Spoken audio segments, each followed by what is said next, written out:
Shalom, Opa dan Oma yang dikasihi oleh Tuhan. Senang bisa kembali berjumpa dan punya kesempatan untuk bersama membaca dan merenungkan firman Tuhan. Mari sebelum kita bersama membaca merenungkan firman Tuhan, kita terlebih dahulu berdoa. Mari kita berdoa. Tuhan yang maha baik, Tuhan yang penuh kasih, terima kasih untuk kesempatan saat ini bersama dengan Oma dan Opa, kami boleh merenungkan firman Tuhan. Kami percaya Roh Kudus membimbing menolong kami, sehingga dimanapun kami berada, kami boleh merasakan kehadiran Tuhan, kami boleh mendengar suara Tuhan, memahami firman Tuhan, dan melakukannya dalam kehidupan kami hari demi hari. Tuhan tolong bimbing dan sertai kami semua. Di dalam nama Tuhan Yesus yang maha baik kami sudah berdoa. Amin.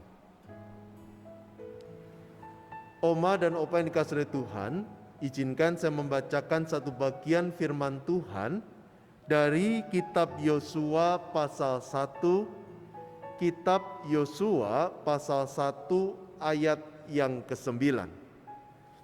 Yosua 1 ayat yang ke-9, Tuhan berkata demikian kepada Yosua. Bukankah telah kuperintahkan kepadamu, kuatkan dan teguhkanlah hatimu, janganlah kecut dan tawar hati, sebab Tuhan Allahmu menyertai engkau kemanapun engkau pergi. Sampai semenjak bacaan kita pada saat ini. Oma Opa yang dikasihi oleh Tuhan, saya mengenal seorang Oma, seorang ibu yang sederhana, tetapi punya iman yang luar biasa. Kita sebut saja nama Oma itu adalah Oma S. Nah, kenapa saya katakan Oma ini punya iman yang luar biasa? Bapak Oma Opa yang dikasihi Tuhan, kalau Oma Opa berjumpa dengan Oma S ini, tentu Oma akan melihat ada yang unik pada Oma S ini, yaitu ada sebuah benjolan yang besar di leher Oma S. Nah, Oma Ibu S ini menderita sakit tumor di lehernya. Dan selama bertahun-tahun benjolan yang awalnya kecil kemudian menjadi besar, bahkan memanjang sampai di sekujur lehernya. Tetapi bersyukur Oma S tidak pernah mengalami kesakitan selama menderita tumor di lehernya itu. Sampai satu hari saya mendapat informasi Oma S masuk ke rumah sakit. Saya segera pergi ke rumah sakit tempat Oma S itu dirawat. Saya segera turun dan menuju ke kamar di mana Oma S itu diopnam. Dan dalam perjalanan menuju rumah sakit maupun menuju ke kamar, saya membayangkan perasaan Oma S. Tentunya Oma S merasa khawatir, merasa sedih, karena tidak ada seorang pun yang suka dirawat di rumah sakit. Sehingga saya menyiapkan kata-kata penghiburan untuk saya ucapkan kepada Oma S. Nah, yang menarik adalah ketika saya berhenti di depan pintu kamar tempat Oma S itu dirawat, saya tiba-tiba mendengar ada tawa dari dalam kamar itu. Segera saya membuka pintu dan saya menemukan Oma S sedang bercakap-cakap dengan anak lelakinya. Dan ketika Oma S melihat saya di ambang pintu kamar itu, Oma S justru memanggil nama saya dengan ceria. Oma S menyambut saya dan mempersilahkan saya masuk. Dengan keheranan saya melangkah masuk, saya bercakap-cakap menyapa, dan saya kemudian bertanya, Oma, gimana perasaan Oma? Apakah Oma kesakitan karena tumor itu? Apakah tumor itu nggak nyaman? Yang menarik, Oma S itu justru bercerita begini. Pak, ini sudah bertahun-tahun. Dan tahu nggak Pak, saya justru dimudahkan karena benjolan ini. Saya tanya Bapak Ibu, loh kenapa Oma berkata justru itu memudahkan?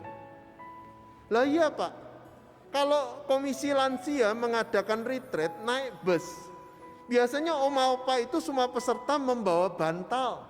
Supaya ketika duduk di bus, tidur itu lebih nyaman karena pakai bantal diletakkan di lehernya. Nah Bapak tahu, kalau saya pergi retreat naik bus, saya nggak bawa bantal. Kenapa? Karena bantalnya sudah nempel di leher saya. Jadi saya tinggal miring begini Pak, sudah bisa tidur nyenyak karena sudah ada bantal. Sambil menunjuk pada tumor di lehernya. Singkat cerita, beberapa bulan kemudian ketika berjumpa di gereja, Oma S kemudian memanggil nama saya dan memberitahu, Pak, saya akan menjalani operasi untuk membersihkan tumor di leher ini.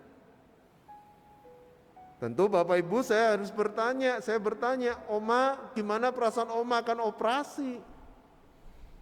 Oma itu dengan senyum berkata, ya tentu ada rasa khawatir Pak Surya, tapi saya percaya Tuhan pasti memimpin dan menolong saya. Dan betul Bapak Ibu, keyakinan itu yang dipegang oleh Oma S selama beberapa bulan bahkan 1-2 tahun menjalani pengobatan. Sampai pada suatu hari ketika saya berjumpa di gereja, Oma S berkata, Pak, bersyukur dokter sudah menyatakan saya sembuh, sehingga saya nggak perlu lagi menjalani pengobatan. Oma Opa yang dikasihi Tuhan, kisah hidup dari Oma S ini meneguhkan iman saya, sekaligus juga membuat saya sedikit merasa malu. Kisah hidup Oma S ini meneguhkan iman saya karena apa yang dijalani oleh Oma S memberikan sebuah bukti bahwa Tuhan dekat dengan umatnya. Tuhan memimpin menjaga Oma S melalui semua proses pengobatan yang berat. Saya bersyukur karena Tuhan hadir dan dekat dengannya. Tetapi sekaligus saya merasa malu. Karena Oma S itu punya iman yang begitu luar biasa teguh. Keyakinan bahwa Tuhan selalu dekat membuat Oma S bisa menjalani semuanya dengan penuh sukacita. Tentu sebagai manusia ada rasa khawatir, ada rasa takut.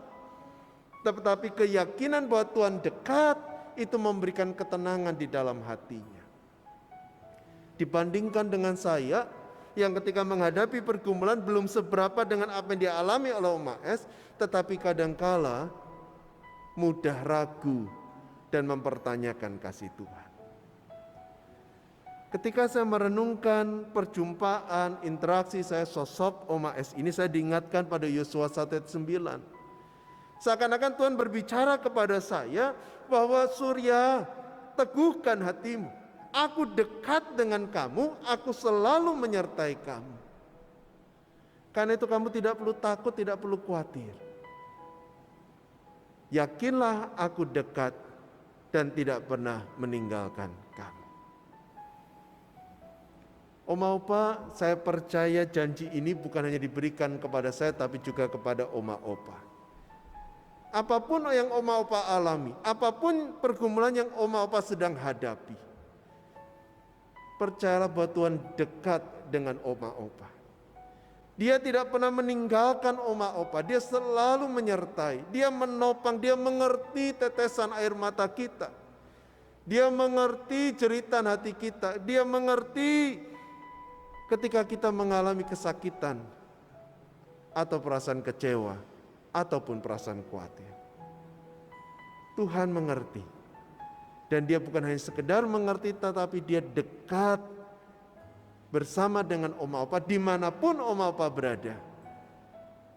Dan dia memberikan penghiburan, kekuatan, seakan berbisik di telinga Oma Opa dan berkata, jangan takut, jangan khawatir, aku menyertai engkau.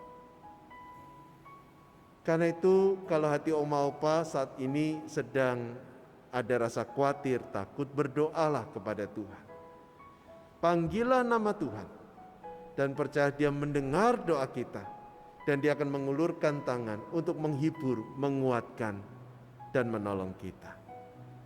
Tuhan menyertai oma opa. Dia tidak pernah meninggalkan oma dan opa.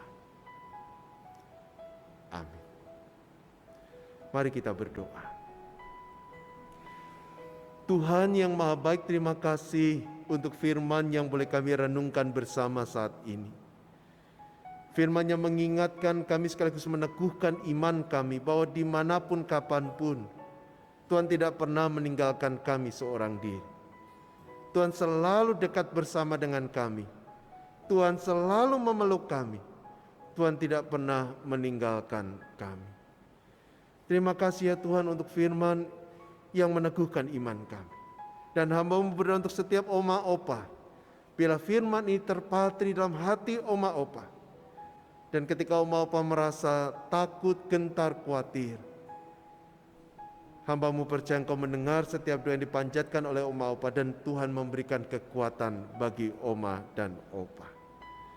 Hamba-Mu menyerahkan setiap oma dan opa, berikan kesehatan, berikan sukacita, berikan damai sejahtera, berikan segala yang baik, agar oma dan opa merasakan kehadiran Tuhan, hidup selalu bahagia, penuh pengharapan di dalam Tuhan. Dan biarlah sukacita itu juga menular kepada keluarga, kepada orang-orang yang ada di sekitar oma dan opa, dan semua boleh bersukacita bersama, memuji memuliakan nama Tuhan. Terima kasih ya Tuhan, kami sungguh bersyukur.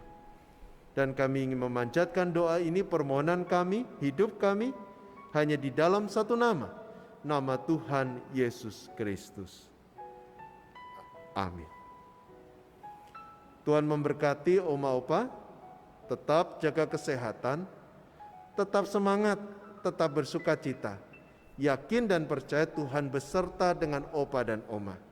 Tapi tentunya di tengah pandemi tetap jaga, perhatikan prokes, protokol kesehatan oma opa, pakai masker ya, supaya pada waktunya nanti dengan berkat Tuhan kita boleh kembali berjumpa di rumah Tuhan di tempat ini.